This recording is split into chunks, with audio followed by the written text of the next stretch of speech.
Welcome back to another episode of Conversations with Cam. And today is our first real guest in studio. And I know we had Lucy last week, but Lucy, I love you. You count as a guest. But this is the first non-family member in the studio.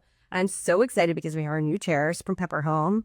They're not out yet, but they will be soon. And as soon as they're out, I promise I will lick them. They are so comfortable. We have our coffee table, our curtains are in. The studio is actually done now. It's complete, and it brings me so much freaking joy. And I'm so excited about today's episode because we hit it off immediately. We happened to coincidentally sit next to each other at a lunch 2 days before this recording, and she sat down next to me and was like, "Hi, I'm Suzy Welch." I was like, "Oh, hi, I'm interviewing you in 2 days." And I just want to say one thing because I really think this showcases who she is. We were at this very cool lunch meeting at Gloria Steinem's home, and I was kind of sitting in the back because there wasn't a ton of room, and I had come closer to start time, and someone came up to her and was like, "Oh, Suzy, here, let me move you up closer to the front. We have a seat for you." And I was friends with the host, Danielle Rebay, so I told her I'll sit wherever, I don't care. And she was like, "Oh, Cameron, come with me." And I was like, No, it's totally fine." She was like, No, if I'm moving, you're coming with me." I was like, "Oh, okay." And I just think that really shows a lot about who she is. So I'm very excited to tell you about today's guest. Suzy Welch is a 3-time New York Times best-selling author and professor at NYU Stern School of Business. Her book, Becoming You, A Proven Method for Crafting Your Authentic Life and Career, is based on the popular class that she created at NYU to help her students discover their authentic purpose. And now it is the most requested course at NYU. And honestly, something I deeply wish that I had been offered in college. Suzy's Becoming You methodology is a practical approach to identifying your truest values, aptitudes, and interests, and is truly a guide to having the life that you were meant to live. Through her own varied experiences in her life and career, Suzy's discovered that her own purpose is to help other people find theirs.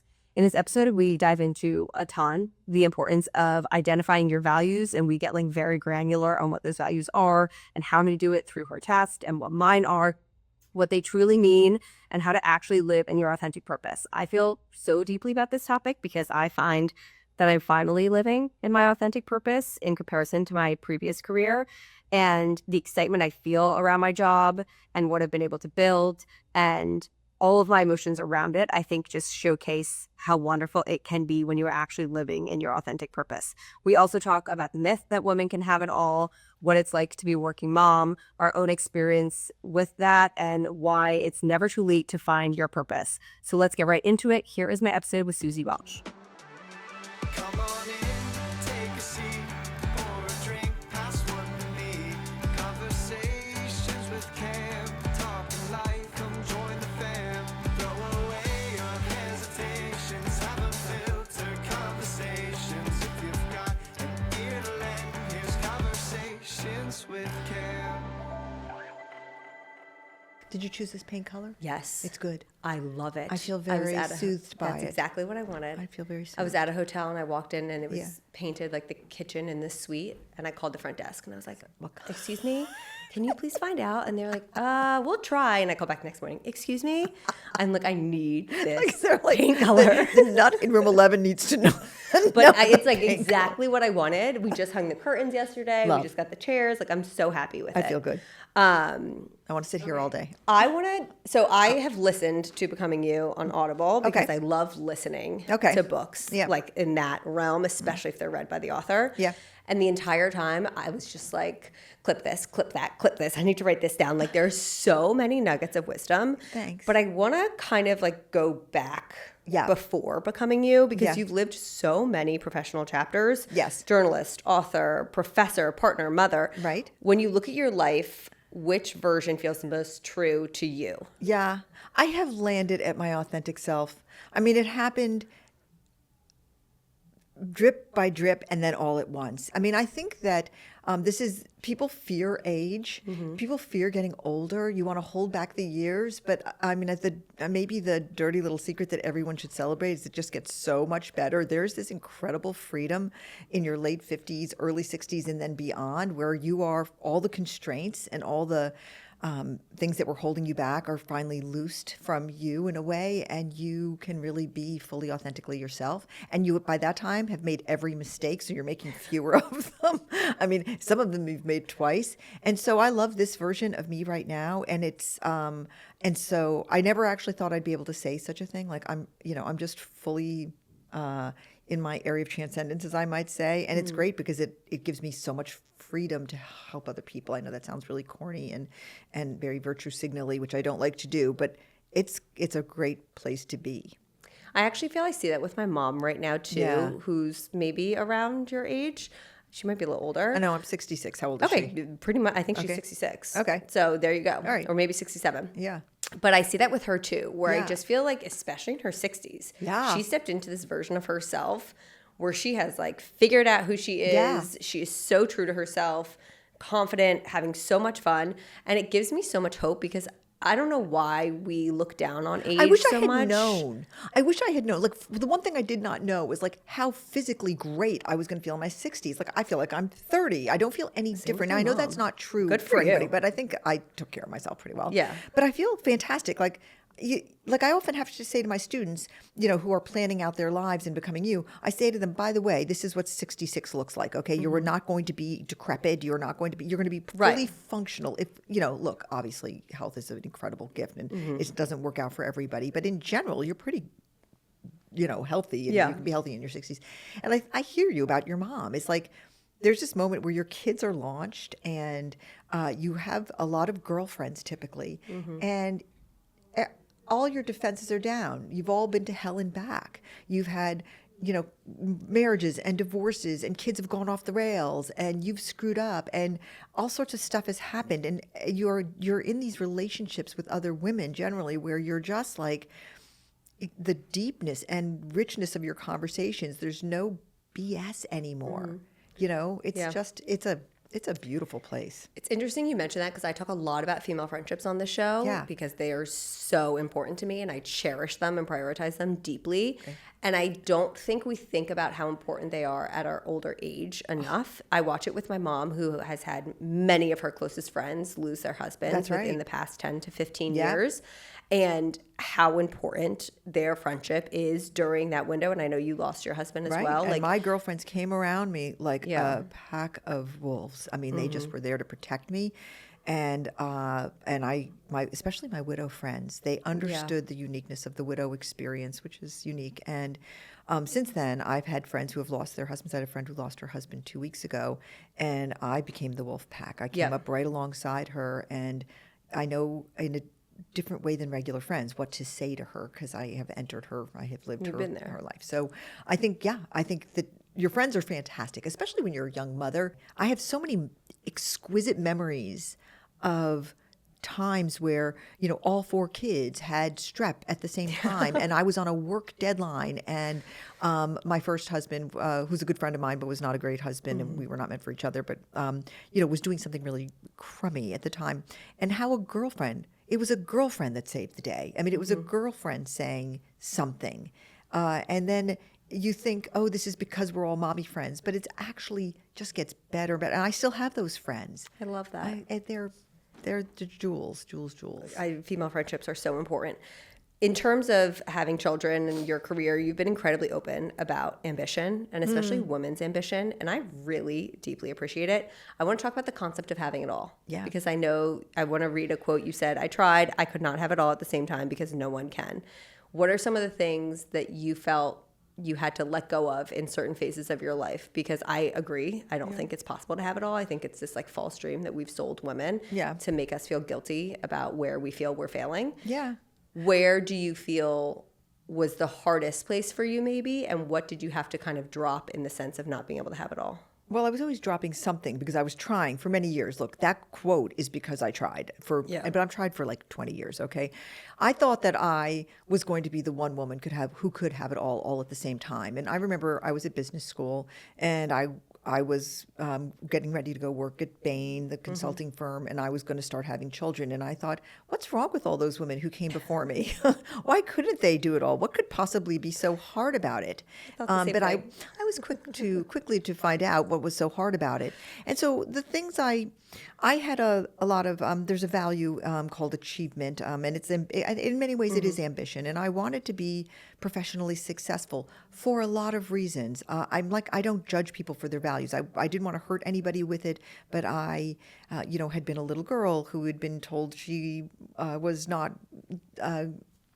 good enough, and I suppose. And I was going to, there was a piece of me that just wanted to prove them wrong. Yeah. But also I just liked the feeling of success. And I was an athlete. I was competitive, all these different reasons, whatever. I am who I am. And then I had kids, and I found out this sort of dirty little secret of motherhood, working motherhood, which is that there is this, because of biology, there's this period of your life, and it runs roughly from when you're 25 to when you're sort of 42. And in that period, because that's when we have our children, and that's exactly the same period where our careers, if we're in professional careers, are starting to take off and when we're supposed to be building them. And so two things happen. Your child or children, in my case, 4 of them, want you, mind, body, soul. They want you. They want your full availability. They 24/7. They want your full availability, your psychic availability, your emotional availability, and your physical. They want you there, and they want you totally, like, if you just stared at them, right. That's what your children want from age 25, when you're 25 to when you're about 42. That's from when there's sort of 0 to 18. Okay, when they leave. Here's the problem: if you're working at a company and trying to build your career, they too want your full availability 24/7, your mind, your body, and your soul. They want you staring at them with both eyes 24/7. And you gotta, and look, if you have a good marriage and it's working, you also have a partner in there who wants your full availability, mind, body, and soul, and logistically, just staring at them. And you are only human. I tried to prove that I was superhuman. And so something was always dropping. Like, if I was being a good working person, if I was being a good consultant, or later I ran a magazine, if I was a good editor, I was not looking directly at my children. And so I did the best I could.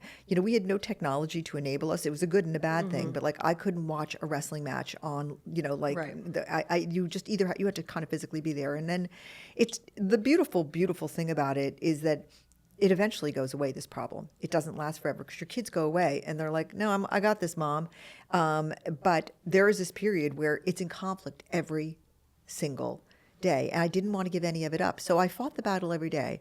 And when I finally saw Game of Thrones, I remember looking at Daenerys, with the world burning down behind her on her dragon and sort of suiting up to take on the world every day. And I thought, this is the closest analogy I've ever seen to what it feels like to being a working mom, is that you fight this cosmic battle every day with the world. And that's what it is. Like, I see women who can do it. I didn't have a partner with me, so that was part of it, is that I met Jack when I was 39 and married him when I was 40. And until that period, I was raising my kids completely on my own. Wow. Now, when he came into the picture and I had a partner with the kids, it helped a huge amount.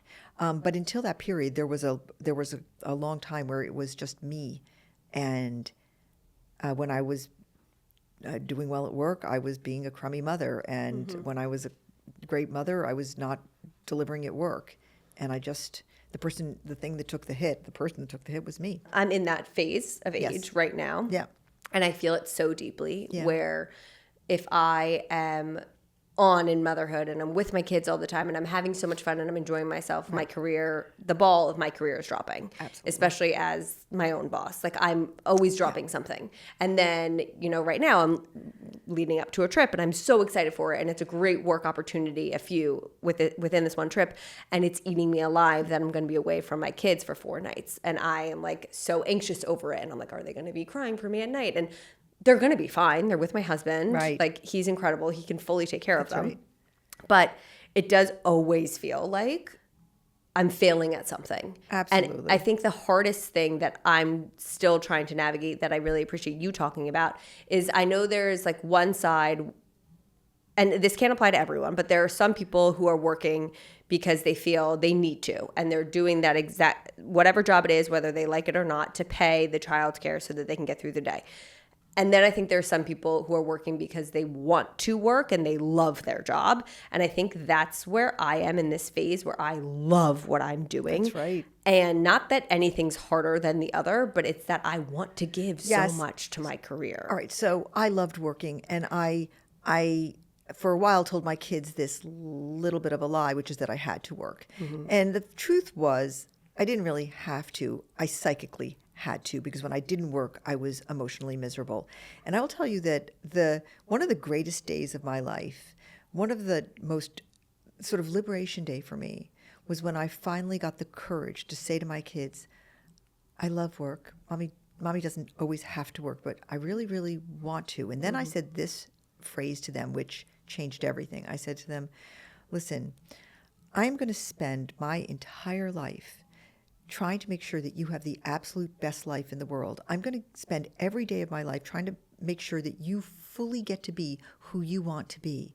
Won't you help me do that also? Let's help each other. And it was like they were young when I said it, and they somehow got it.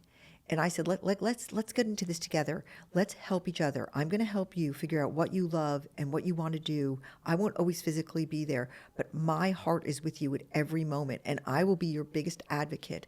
I will be your biggest supporter. I will be your biggest fan. I will be your biggest guide. Will you help me be me also?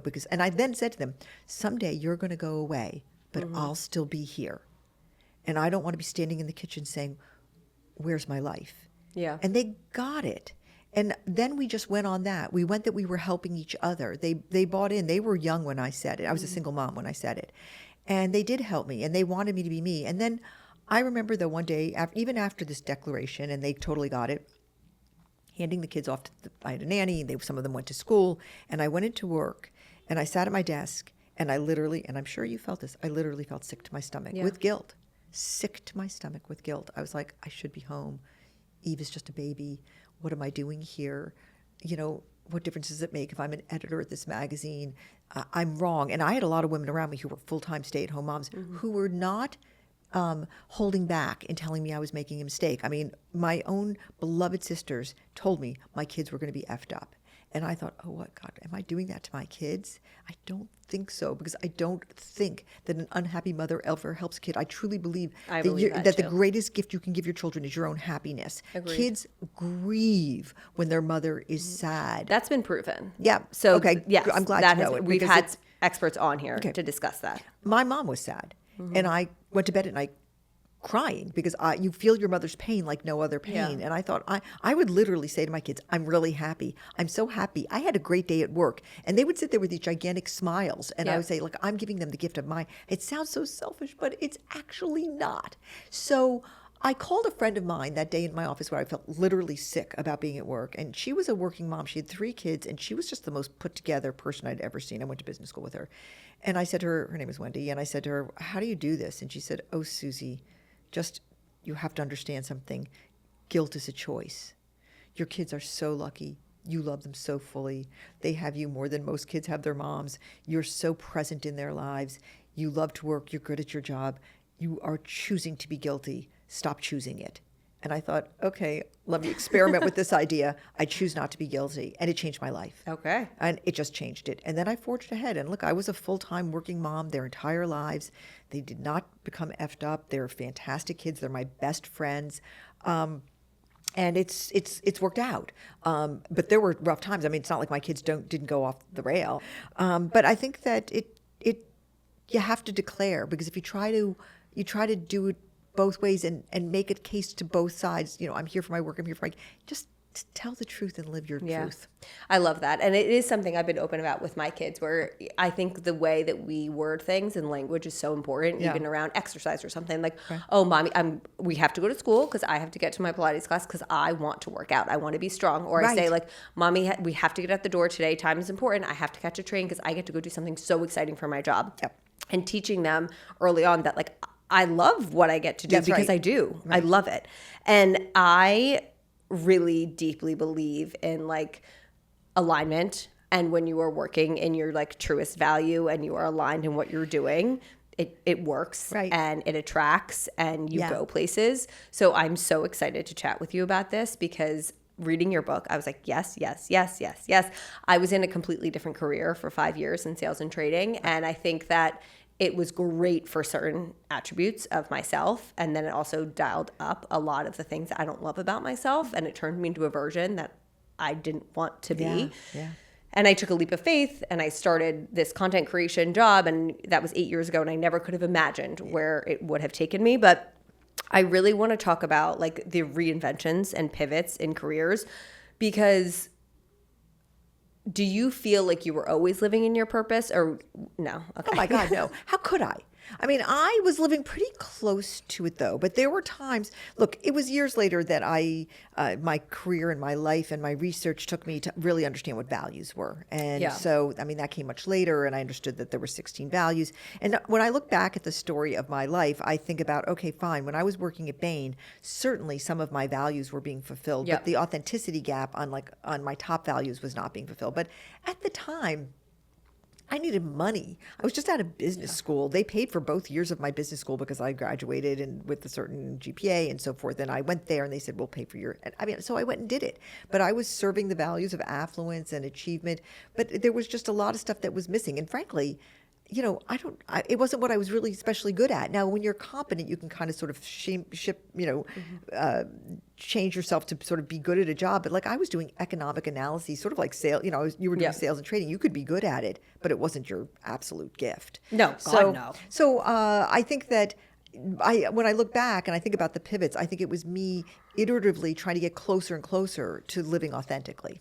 So I want to get into the course or concept of Yeah. becoming you. Yeah. How does one find their authentic purpose? Because I think that is where so many people are afraid. Right. They're in a career and they feel like, I know this isn't for me, but I Right. don't know what Right. is for me. Right. How does one find that? Okay, I have the answer. I mean, you know what drives me out of my everlasting mind? So many things do, but let me just tell you what is. I got a long list. I know, very long list. But really, what drives me crazy and what drove me towards creating Becoming You was that people would tell people of all ages, go live your purpose. You'll be so happy when you live your purpose. And here's the thing, how? How do I figure out what my purpose is? Yeah. That's the fundamental questions. Like, what was I born for? What should I be doing? And there was like no guidance. I mean, I would listen to podcasts of famous people telling people to go live their purpose. And then that's period, end of sentence. And so I thought I had a methodology for how you could do that based on like my whole life was leading up to this. I mean, I had had my show on CNBC and I had written for Oprah and I'd done all sorts of things about the how.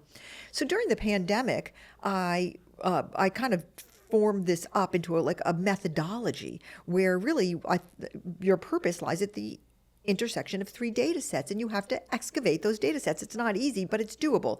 They're your values, which no one really knows. I mean, I actually have research that shows only 17% of people know their values. First of all, they don't know the difference between values and virtues, but let's have another conversation about that. But first, you have to know what your values are, rank ordered. You can't have them all at the same time in the same amount. Sorry, that doesn't work. Yep. The second data set are your aptitudes. I'm talking about your cognitive aptitudes and your emotional aptitudes. Your cognitive aptitudes, like, are you a generalist or a specialist? Are you a brainstormer or a fact checker? I mean, there's 7 or 8 aptitudes you really kind of need to know about yourself. And then there's your emotional aptitudes, which is just a fancy way of saying your personality, because your personality can make you good at a job or bad at a job, okay? So that's the second data set, your aptitudes. And then the third data set is sort of around what the world needs you to be doing or should be doing. And this would be where what I call your economically viable interests. What interests you in a field that's actually economically growing, okay? Because people need money. That's just a fact of life. So the course it is about excavating these 3 data sets, which some of it is with testing with Values Bridge. We just test your values with the Values Bridge. Then to get your aptitudes, we do 4 different tests. And then with interests, I do a bunch of different games where we say, guess what? There's 135 industries. Have you ever thought about this? Here are 12 megatrends. Ever thought about that? And so forth. Then we take all that data and people can either synthesize it in their mind and look for where's the intersection of those 3 superhighways. If these are my values, and these are my aptitudes, and these are my economically viable interests. What's at the intersection? And when the class first started out, that's what happened. People used their brains, or they sat with me in my office hours.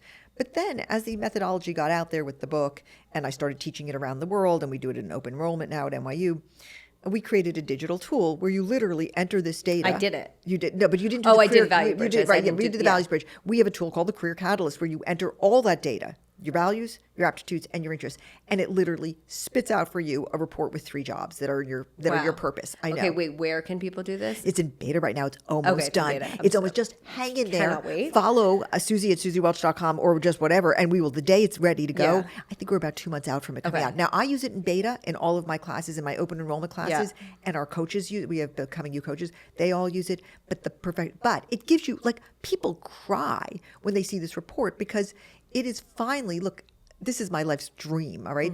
That you take this data, and one of the reasons why we needed to create this tool was that what was happening, because people are people, okay, is they would see all that data, and then they would hear the voice of their mother in their head saying, but shouldn't you do X?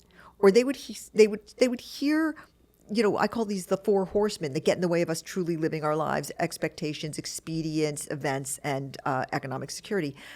You know, you'd see all that data and you would say, but I'll really make more money if I do X. And nobody was really able to do the very unbelievably hard thing of saying, okay, we're actually going to technically synthesize this and tell you what's actually at the center. And so our experience with people using this tool is generally tears. People see it and they say, thank you for doing this. So I'm so psyched to get it out there. I can't make my engineers go any faster than they're already going, but they feel the hot breath on my hot breath on their necks every day.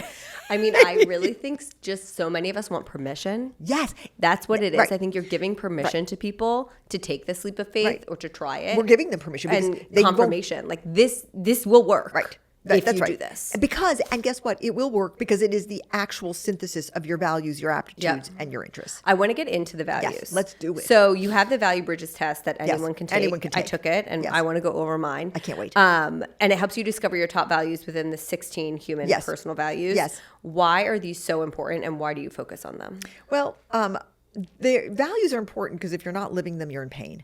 And you know, one of the things the values bridge gives you is a measurement of how, first it tells you what your values are, 1 to 16, but then it tells you how close or far you are from living each one. And I've seen people that if you have a gap of 0%, that's good. Okay. 0 means you're living that value completely. I have seen people take this test and have on some values 100% gaps. And they don't even have to tell me, they're in so much pain. Because say your top value is family centrism, okay, which is basically I want to organize my life around my family. That's my number one value. And something like 33% of all people, I mean, we have it by generation, and we cut it, but 33% of all people have family centrism as one of their top values. If you've got a 50% gap, something is missing and you're not living it. So your values are important to know. One, so you can show up as the same person every day. So you can be consistent, you can be transparent, you can be honest, and you can be real. And they're really important to know because if you know what they are and then you target closing the gap of not living them, you will likely increase your feelings of happiness. I can't promise it, but it tends to work that way. What are you seeing as one of the most common top values with your students? So we have 150,000 people have taken the Values Bridge, a lot of people. Wow. And so I can tell you the top values of every generation, every gender. I mean, I know the top values of women who are widows in their 60s because we've cut the data that way. It was fascinating to me because I'm a woman in her 60s sure. as a widow.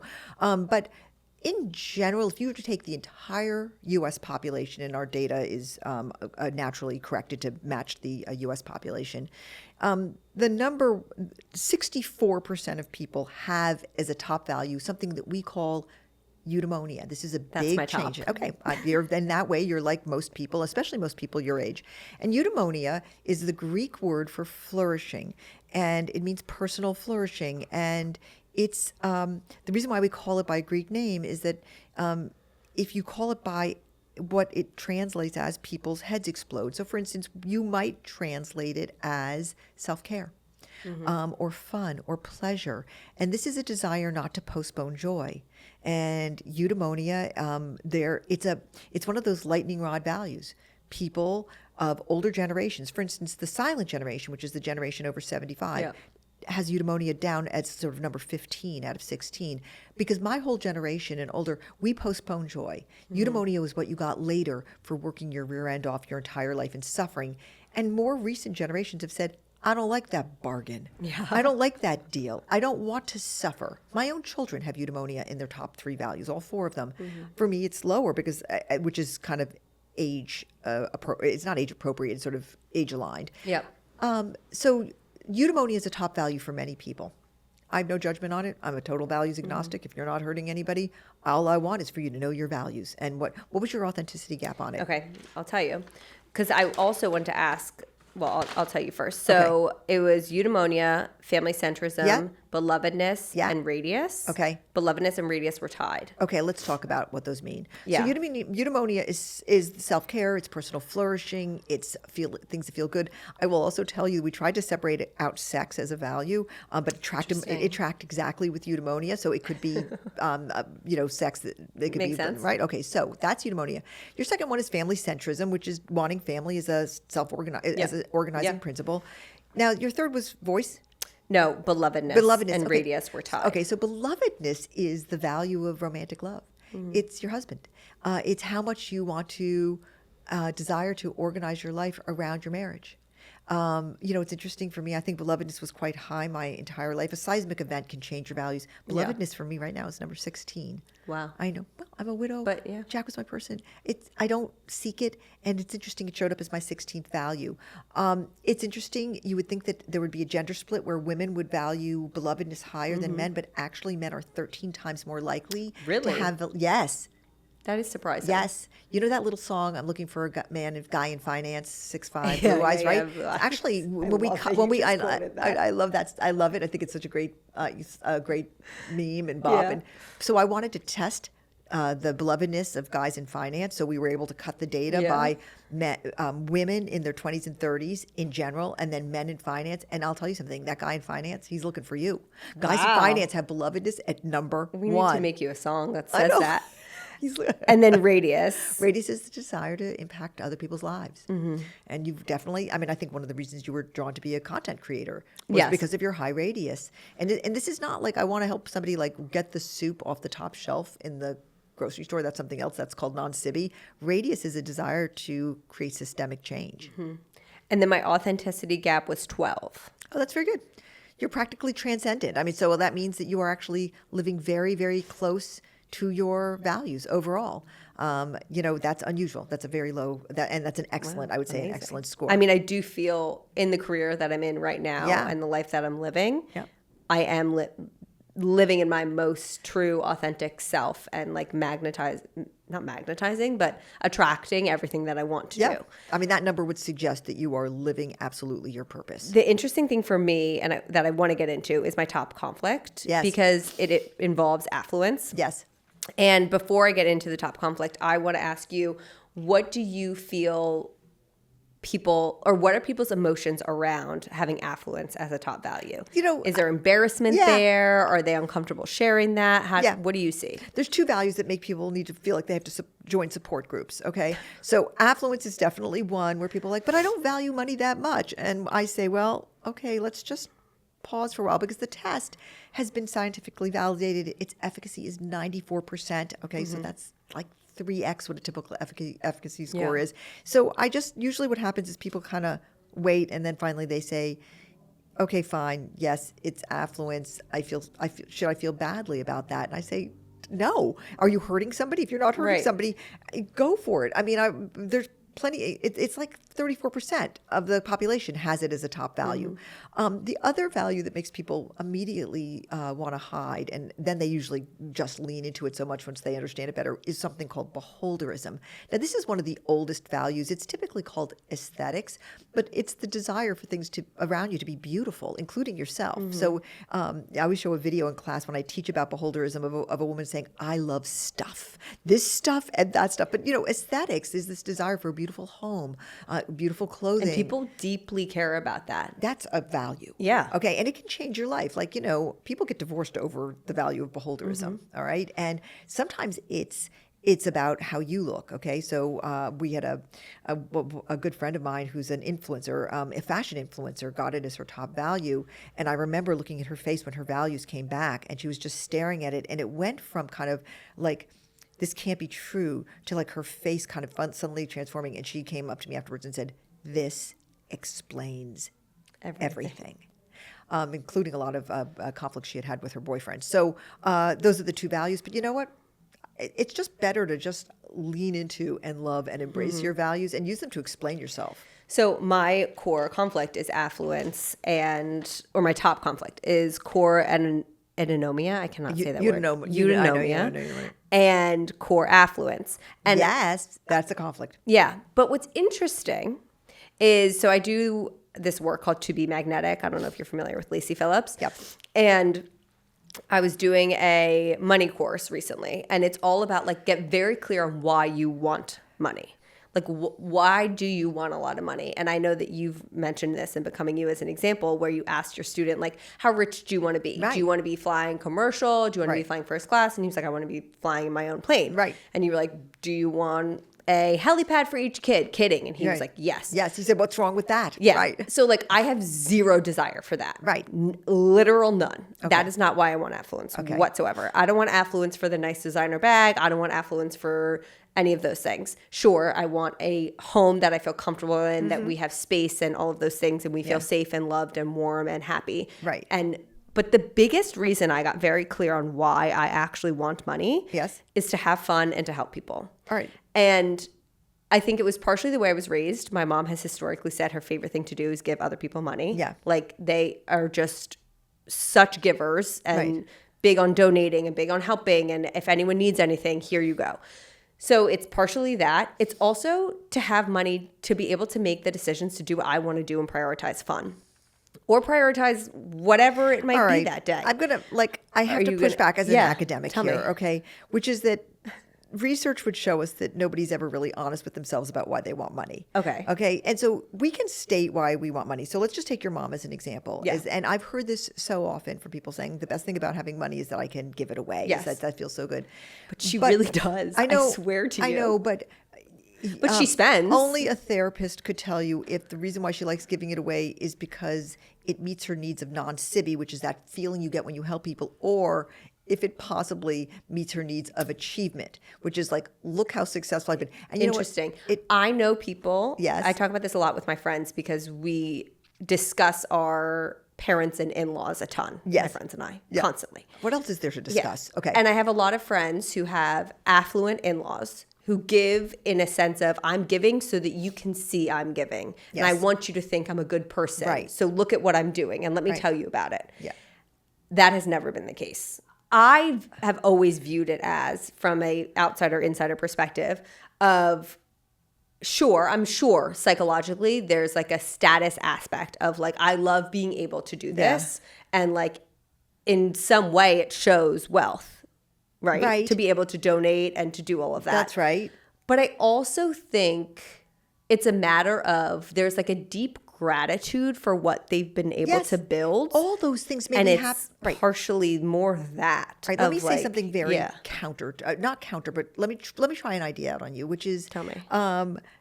It could be all of those things at once. Okay, so in my PhD is in values expression, and the whole field of values is a very deep scholarly field and so forth. Right? There's two branches, and one is called values formation, and what the study is like why we have our values. Where did they come from? Yeah. Were we poor as children? Did our parents show us this, that, and it's really, and look, this is the territory. Values formation is the territory for psychoanalysts, almost social anthropologists, evolutionary biologists. They study why we have the values we have. But I am in the field, and Becoming You is in the field of values expression, which it basically says, we just take you exactly as you are, and what we study is what values you have and whether or not you're living them. And sometimes I think I'm really lucky because I feel so sorry for the people over in values formation because they'll never know the exact answer. Like, I frankly have a sense of why, and I mean, I spent my whole life thinking about this, why I have certain values. But I love to be over, like, I'm dwelling in the area where it's like, let's just take you as you are. These are the values that you have. Are you living them? How can we get you closer to living them? You are who you are. You're like a big cauldron. I say this all the time to my students. Your values, they were formed in a big cauldron. Here's what went into that cauldron. Your parents, society, our culture, childhood trauma, your first boyfriend, a teacher who yelled at you. I mean, like every single thing that happened to you went into that cauldron. Examples, TV characters, movies, and that cauldron gets stirred and cooked for like 25 years. Then you show up and you're a person and you've got those values and you start expressing them or you don't. And your life is going to be fulfilled and happy or not, depending on how much you're expressing them. And so, okay, I can't tell you the number of times my students will say something like, I've got affluence as number one. Do you think it's because my parents were, and I'll say, take that up with your therapist. Right. Okay. It's not what we're here. That's what we're not here for. I'm here about having you live a life that is as fulfilled and as rich and as authentic as So what do you possible. do with that conflict? I think I look at that conflict, and a lot of times people look at their conflict and they say, I'm at peace with it. I say, then go in peace, okay? But other times people will start unpacking a conflict and they'll say, yeah, that's right. I want a ton of money. I want to fly my own jet. I want each one of my kids to have a helipad. But I also want to be parent of the decade. I want to see my kids constantly, whatever. Right. And we talk about, okay, how do you work it out? How do you litigate that? How do you negotiate that so you get enough of both to make you happy? None of us can ever undo how somebody came to their values. I say, your values are your values. You came to them honestly by experience.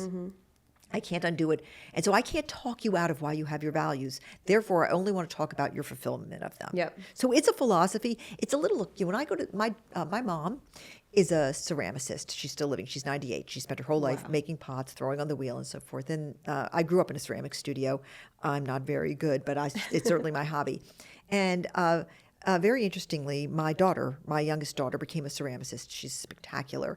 And she eventually took her incredible skill in ceramics and she became an art therapist, and she works at Bellevue with kids who are on the who are there because they either attempted to take their own lives or are having suicidal ideation. And she does art therapy with them. It's a beautiful, beautiful thing.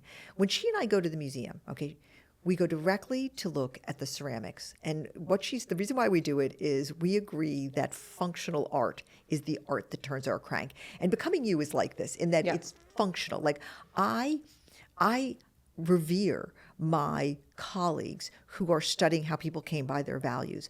But I think deep inside, if I had to be completely honest, I think it takes us down an almost dangerous path. Like, I rather just say, let's get quite functional about this. Let's just stop litigating the past, and let's just litigate the future. Let's figure out what your values are and how you can live them more. Now, again, if your values are hurting you or making you feel pain or hurting other people around you, then it's time to unpack them and get at them. And maybe there was a wound that caused them and you need to heal the wound. But my presumption is, like, let's just create the happy future. The past is the past. And you can kind of take it or leave it. But, I'm teaching a lot of business school students, and in general, I teach people who are building careers, and they are in the business of building the future. And the future is really complicated right now because what's going on out there, right? Yeah. And so A lot. we're like about just getting you to work. Yeah. I want to also talk about the practice of whose life do you want anyway? Yeah. Because before hearing you talk about this, it's something I have historically done as well. In this concept of, like, I'll look at someone and I'm like, oh, I love that they have this, because my mind goes a little comparative. Yes. And in my way of not obsessing over comparison, I go, okay, well, do you want it all? Because if you want that, it comes with everything. And I'm Yes. like, oh, actually, no, Yeah. I don't want this part or that part or Right. whatever it might be. So what is the practice? So this is an exercise I love doing. It's part of Becoming You, and it basically asks you to list 5 or 6 people whose lives that you would trade if you had to trade. And I often say, I'm the queen of the world, you have to trade lives, because everybody recoils at this. And then I sort of brutally make people write down what it is they want about their lives. And I say, look, there's a million reasons I want Hoda Kotb's life, but one of the reasons is she has very good legs. So, you got to put every single thing down. Have you ever seen her? I mean, that Yes. woman is, okay. But would you want to be getting up at Okay, so then you have a 3:30 every column morning? where I did it for many years and I don't want to do it anymore. Yeah. But then there's the column after that where you say, I'd leave these things out. And after you fill out this chart of here's everything, here are the people, here are the 6 people, 7 people, 8 people. Here's what I'd want here's why I want their lives. And then the next column is here's what I'd leave out. You see patterns like no tomorrow. I mean, Right. I've had students come in and say, I'm going into banking. And then we say, let's play Whose Life? And they write down, like, every single person is an entrepreneur. And I'm like, okay, are we really doing this? So the exercise came about because I had a son, my oldest son, Roscoe, dutiful oldest son, did everything right. Top student in high school, fantastic athlete, went to Stanford, was the top of his class, did everything. And then he graduated from Stanford. and he had no idea what to do with his life. And this made me insane. I literally said things to him like, I gave you every single thing I could. I mean, like, and we did. We helped him in every possible way. He got into school on his own. He didn't need our help there, but like his summer internships, we did all the things that parents do. We called a friend, so forth. Yep. And he was graduating from Stanford, top of his class, and he was like, I don't know what I want to do with my life. And this did not play in Peoria with me and Jack. And so he, of course, because he was a successful kid with great GPA, and went to Stanford, he went into consulting because consulting came around and said, hey, smart, capable kid, come and work for us. And so he came and he lived in New York City where he had his consulting job. And Jack and I got to watch him every single day, going to work kind of late and come home kind of early. And we were screaming at him every day. And this was not a shining moment in my parenting where I basically said, you're going to get fired. You're going to get fired. And he's like, no, they love me. Everything's cool. And we were like, everything is not cool. Like a first-year consultant does not go to work at 9 o'clock. Right. And does not come home at 5 o'clock. And then one weekend, he went away with his then girlfriend, and he didn't do an assignment that they gave them over the weekend. And when he came home, we were like, you're going to get fired. He's like, no, everything's cool. I'll do it Monday morning. We're like, you're dead in the water. Okay, Monday at 12 noon, he walks through the door of the house, and he says, surprise. He goes, you'll never believe what happened. And we were like, no, we believe what happened. So they fired his ass, as they should have. And I got Jack very cleverly left the room immediately because I was in level 5 rage. And I said to him, I couldn't get an answer out of him. Like, what is it you want? What are you looking for? I finally said to him, whose life do you want anyway? Mm-hmm. And he was able to name exactly whose life he wanted, which was like not what I wanted, but it was a guy who ran the summer camp that he went to. He goes, I want to be outside. I want to be with kids. I want to be my own boss. And he listed all these things he actually wanted that he'd never been able to say. He had to have the person to do it. And so I said, well, let's go call that person. He got a job let's go call him. I stood over him, and that guy said to him, okay, look, we've got an opening, come work for me for now. And it launched him on this spectacular career that he now has, where he's doing exactly what he wants. He's married, and he's got these 2 kids, and he's fully living his purpose now. The beginning was me making him realize what he really wanted, not in the abstract, but in the vessel of a human being. So I love this. Who would be on your list? Oh, God. It varies because I look at someone like a Hoda or Right. like a Today Show anchor, like that type of thing. Right, I right. love that. Like a Right. Drew Barrymore. Right. Hosting a show like that Yeah. would be a dream. Right. But then I'm like, okay, Drew is different than a Today Show because Right. Today Show, you're every single Yeah, day. Drew right. is filming more. But I'm like, would I want to be spending my entire morning on Right. a Today Show, for instance, Right. Is there up enough at the crack agency? of dawn? Yeah. Like, you're then living much closer or in the city. You're Yeah. not seeing your kids in the morning. You're not doing school drop off. Like, that to me Right. is something that I don't want to miss. Right. In terms of other people, I'm trying to think of who is on This my is why list the of thing about this. it is this is why it's good to put 6 or 7 or 8 people. Yeah, but I love the conversation aspect of it. I Yes. love the sitting down and chatting Yes. with people, which is kind of honestly what I'm doing here. Right. And I honestly, this sounds so annoying, but I don't really want anyone's life other than mine. Everyone says that. Okay, I get it. Which I And feel like that's- right now, right. historically, I would have had a whole long list. Right, well, look at your- But now that I feel like I'm actually living Yes. the life I want to live, Right.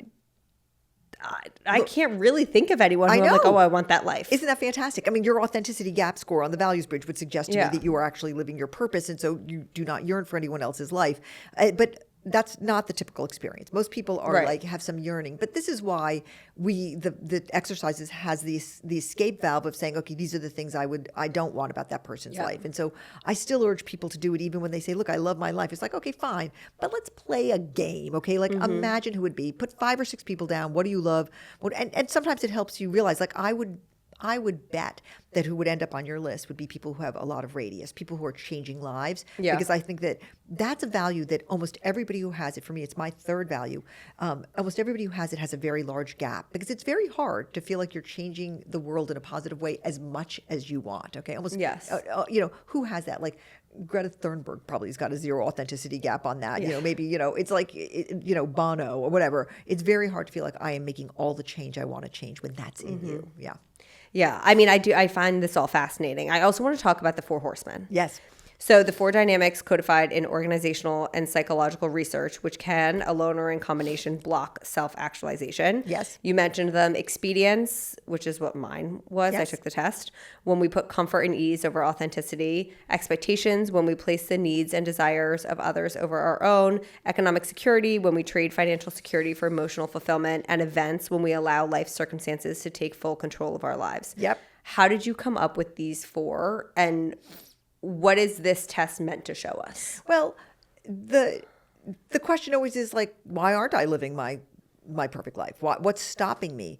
And I did there's a lot of research on this. There's a lot of psychological research on it, and I thought I want to codify this a little bit because I'm a teacher, and so then I realized really all of the different reasons why not fit into four buckets, and you just listed them: expedience, expectations, economic security, and events. And I thought, oh well, there's four of them. Let's call them the Four Horsemen of values destruction. A lot of what I do, like because I'm teaching students, you got to kind of be memorable. You've got to put it in kind of a package the content in a way that it stays with them. And I'll tell you, I teach about the Four Horsemen on the first day of class, even when I'm teaching it in open enrollment and when I'm teaching it within NYU. And the nickname for the class at NYU is the class where everyone cries. And this is the reason why, is when I start describing the Four Horsemen, everybody's like, like you see people talk. And like, I remember one time I was teaching it maybe 2 semesters ago, and there was a woman sitting sort of second row center. And as soon as I started talking about how the horsemen get in the way of us living our dream of a life, she just was like, waterworks. And then towards the end, she held up her fingers with the number 4, meaning to me all 4. Oh. And she was like shaking her head, and the tears were coming down, and she was like, all 4. She saw all 4 galloping away with her life. And I read this poem to my students where a person describes how they lived for other people their whole life, and at the end he's at a party and he says, I should have done this and I should have done that, and somebody at the party says, why didn't you? And we just give people all this power over us, and these Four Horsemen, we give them all this power. At the end of the day, we regret it. Yeah, it's interesting because expedience is big for me. Yes. I'm like, I want to now. Yeah, like, but expedience is a little bit like, I really love the excitement. I have high scope. I love stimulation. I want to live in the city, but it's so much easier to get my groceries into the car in the suburbs. Okay, so expedience is sometimes we just do stuff because it's easier. Yeah. Yeah. Expedience is when we take the path of least resistance, where like I really, really want to go back to school, but it will mean I'll have to find full-time childcare. Okay. Expedience is when we just do stuff that we do it so that we won't have a fight with somebody. We do it because it's just easier. Eudaimonia is like when we seek pleasure, we seek self-care, we seek recreation, we seek fun, we seek joy in the moment. Mm-hmm. And then what about the 10-10-10 method for making a decision? Yeah, I invented a decision-making system back when I was a working mother because it was a shit show. Can I say that on your show? Oh my God, okay. we curse all the Well, then it time. was a huge shit show, okay? And I just was constantly I was trying to make everybody happy all at the same time. I had these 4 little kids. I was working. I was trying to become the editor of this magazine. And I was just constantly living by everyone's values simultaneously except for my own. And it all came to a dreadful culmination when I was giving a speech in Hawaii to a room of 1,000 male insurance executives. I had brought 2 of my children because I was trying to do it all at the same time. And they made a jailbreak from the childcare. I'd put them in a hula dancing class. Yeah. And they ran down the center aisle screaming, Mommy, Mommy, Mommy. That happened. Okay. And it was like the end of the world as we know it. I was standing up there in my like little bow shirt. I mean, this was 1998 this happened. And I had a pointer in my hand, and my kids were wearing hula skirts, and they were running down. And I'll tell you, thank God there were no phone cameras then, but the men were not amused. Okay. And it was terrible. And it was just an ugly, ugly ending. And I thought, okay, I got to stop everything. I've got to get hold of my life. And I came up with a decision-making methodology. Okay. I didn't know that at the time. I just thought I'm going to stop everything and make decisions in this way. And it was called, I ended up calling it 10-10-10, and I ended up using it. It changed my life entirely. I ended up writing about it when I started working for Oprah at the Oprah magazine. I wrote about it, and it took off. And I ended up writing a book in 2009 that was a great success. And It's now taught at Harvard. It's taught all around the world. I teach it in my decision-making class at NYU, and a new version of the book is coming out in a year or so because the world has changed a lot. And so basically what 10-10-10 says is every decision you have, make an exhaustive list of all of your options, and then take a look at the upsides and downsides of each one of those options in 10 minutes, the immediate future, 10 months, the foreseeable future, and 10 years, the life you want to create. Then take a look at all that data and compare it to your values. Now, look, 10-10-10 only works if you know your values. Right. So it's very helpful that the values bridge can tell you your values. And, look, everywhere I go, one of the most wonderful things is that people walk up to me and say, I raised my kids with 10-10-10, or I made this very good decision with 10-10-10. And it's very gratifying. I made it up to save my own life. I never once in a million years thought that anyone would ever use it but me.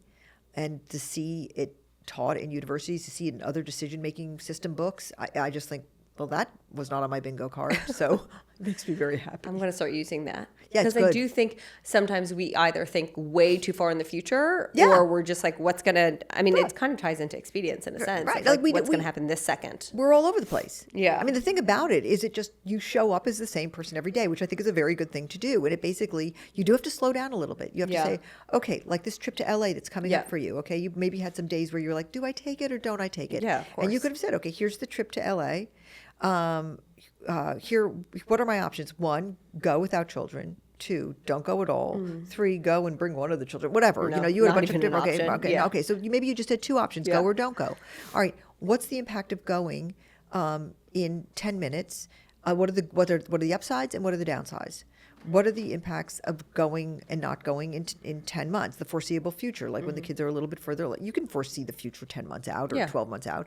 And They won't remember, by the way. Right, that's right. That's oftentimes what you think They're about. young. They will not remember. But, sometimes we don't do it because we don't want the screaming in the moment. Okay. Yeah.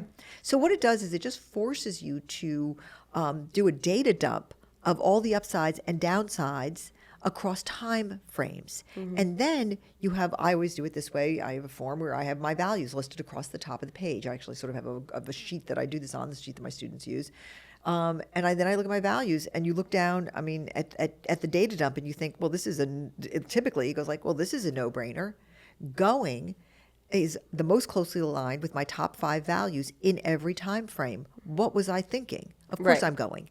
So it's very good when you cannot make a decision, or if you find I'm just making all my decisions on gut and 50% of them are backfiring. So it's a fantastic tool, but you have to know your values to do it. I want to ask for some advice questions Love. that we can give some listeners. Okay. You have said that happiness is not a goal, it's an outcome. What would you say to those who are trying to chase happiness?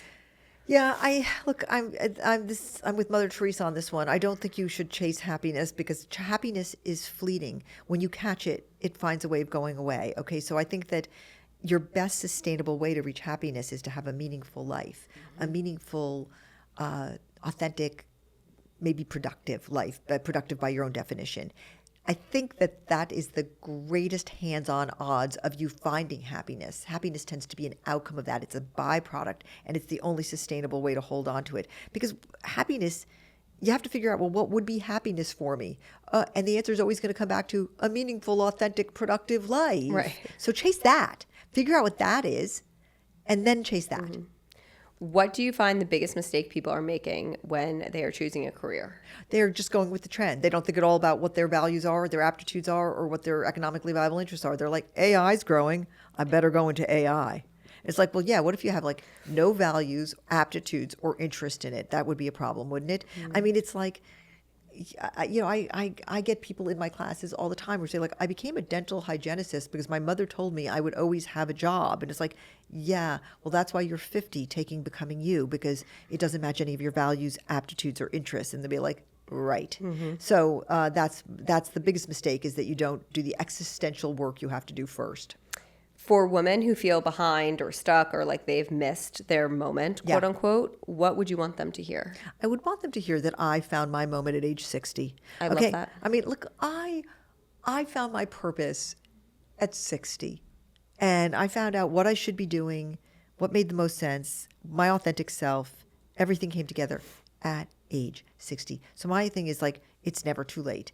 It's too late when you're done. Like when Yeah. you're okay. Until then, just keep on. Look, I've taught Becoming You to people who are 78. Okay. We have a woman enrolled in the next class who's Amazing. 81. Power to her. She's got 20 more years, Yeah. maybe. Just live it. Keep going. What makes it too late? Just your own nihilism. And I'm the warrior against that. I'm also curious, what is your research as a professor showing about Gen Z values? So Gen Z values are really interesting. I mean, I have the best, richest, deepest, largest data set in the world on Gen Z's values, which is because of the Values Bridge.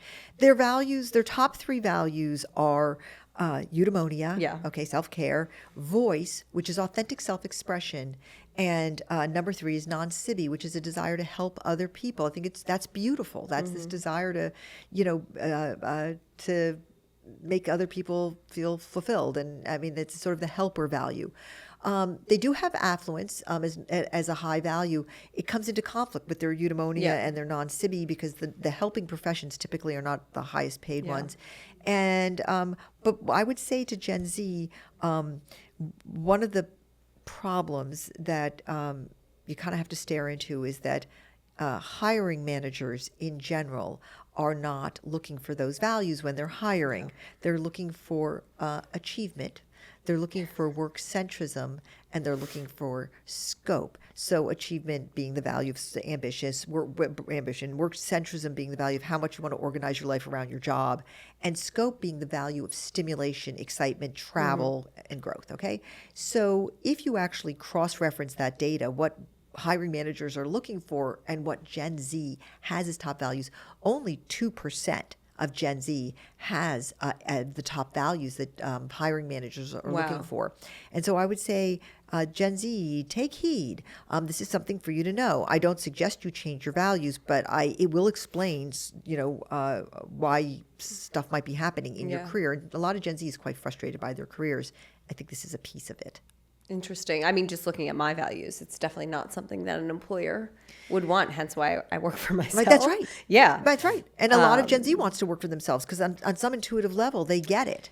Which I think, I also disagree with the whole work for yourself and you never work a day in your life. I think it's the biggest bullshit we've ever been sold. I also don't think everyone should work for themselves. You got to have a good idea. I talk about it with my little sister all the time. Yeah. I love her to death, but Right. she needs a boss. That's right. She's like, I could never, and she says that. She's like, I cannot wake up and make myself do the things that I probably should be doing if I were to be an entrepreneur. I need someone to tell me, do this, do that. Yes. Hold me accountable in Right. a sense. That's right. And I think there are such benefits to corporate America that we don't discuss enough. Right. And so that's my one fear with Gen Z is that we've sold them a little bit of a lie of go create your own thing, follow your passion, and it'll all work out. Oh my God. Well, Because that is a I gigantic don't think lie. that Yeah. makes sense. I want to get into a segment that we do on the show, filling your cup. Okay. I think it's so important Yeah. to fill your cup. Yes.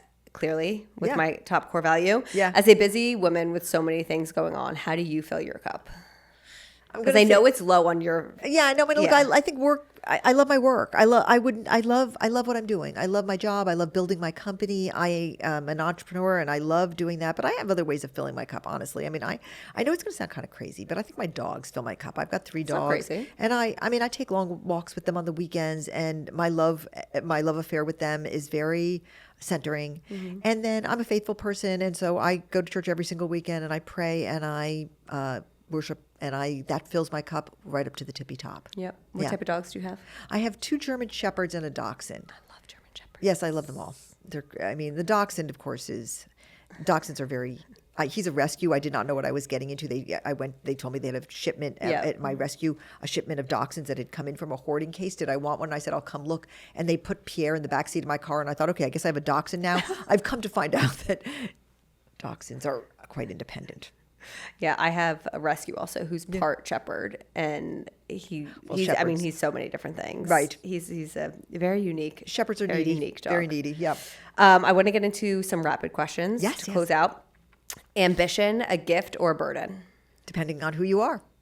for you? Oh, total gift. One word that describes this season of your life. Intense. The bravest thing that you've done.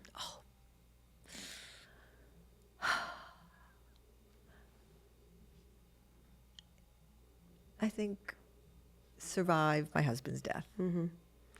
Something that you're still figuring out. life as a not married person. Yeah. I mean, I've been married my whole life. I mean, I got married at 22, and I was married until I was 59, and it's a brand new thing. To be a single woman is a new experience. Yeah. What is something that you unlearned about being a good mom? It all comes out in the wash. Early mornings or late nights? I'm up at 4:45. I'm like a total early bird. Annoying. What time do you go to bed? Oh, so early. I mean, I'm almost ashamed to tell you. Like 9:30 feels very good to me. Same Okay, here. all right. I'm like an ideal 9:30 to 5. Yeah, love. What is your current top value? It's Cosmos. It always has been Cosmos, which is the value of faith. And then fill in the blank. The hardest season of my life taught me.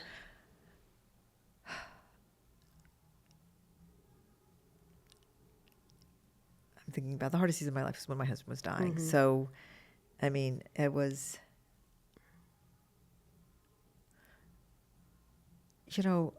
just keep going. I think that I learned so much taking care of him, and it was just that you think, I know this is a long answer, but you think you're going to be depleted. You think you're at the edge. You think you're going to, there were many days when he was in hospice at home that I thought, I can't do another day. I can't do another day of this. I don't have the capacity. I can't do it. And then I could because I had to.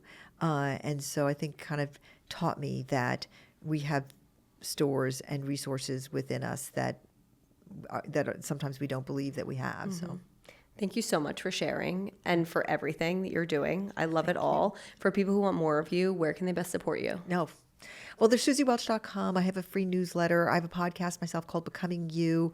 Those are probably the best ways. And I'm on Instagram too. And everyone should take the Value Bridges Oh, test. please take the Values Bridges at Please. thevaluesbridge.com. Yeah, please do. Yeah, because even for me, like it was very helpful to see, even as someone who does feel like they're living their authentic life. It Yeah. was nice to just have them all And right to- and there the and to look at language. the conflict Right. and where it's aligned, all of it. Yes. Thank And you so much. Oh, my pleasure. Thank you so much for listening to today's episode of Conversations with Cam. This is truly my favorite part of my job, and I have so much fun chatting with you all. If this episode resonated with you in some way, please feel free to leave a comment if you're listening on Spotify, or rate and review the show on Apple. Make sure you're subscribed so you're notified when we release a new episode every Wednesday morning. And if you think that a friend would enjoy this episode, please send it their way, because you guys are truly the best assistants in helping this show grow. And of course, come follow us over on social at Cameron Oakes Rogers on Instagram and TikTok, and then at Conversations with Cam on Instagram.